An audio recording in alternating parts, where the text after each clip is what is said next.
You're watching Mirror 7 News. Stay informed, stay ahead for more news. So let me walk you through what happened in this championship matchup between Charlton Athletic and Portsmouth.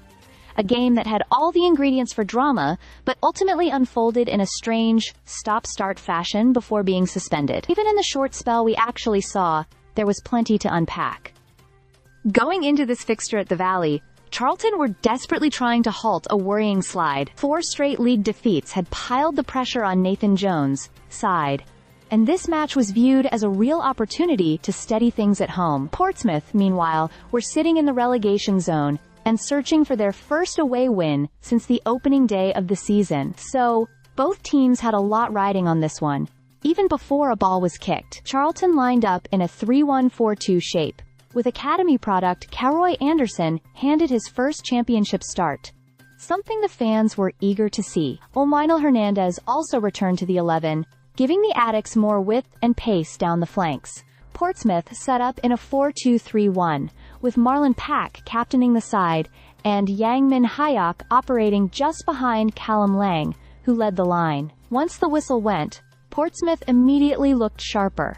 They fashioned 3 early efforts, showing more urgency in the final third, while Charlton struggled to settle. Within the opening minutes, Lloyd Jones went into the referee's book after a clumsy foul, setting the tone for a scrappy start from the home side. Portsmouth, on the other hand, carved out the first real chance when Callum Lang forced Thomas Kaminski into a routine save. Moments later, Marlon Pack's header from a set piece drifted just over the bar. It was clear one team had arrived ready to attack, and the other was still trying to get its shape right. By the time Portsmouth South earned the first corner of the match, Charlton still hadn't managed a shot. In fact, in the brief period before the suspension, the stats were pretty stark.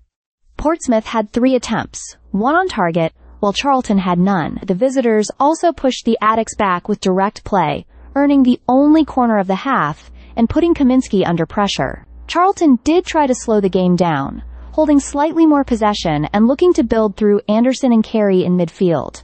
But nothing really clicked. Even the touches inside the box told the same story. Portsmouth had 2, Charlton had 0, and then came the moment that shifted everything. A delay, and ultimately, a suspension of the match. The Valley crowd waited, players milled around, and the game never resumed. All we were left with was an unfinished contest, and a sense that Portsmouth had started brighter, while Charlton were still searching for a spark in this difficult run of form. In the end, it wasn't the clash either side expected, but what we did see hinted at the pressure, the urgency, and the fine margins defining both teams' seasons right now. Stay subscribed for more videos.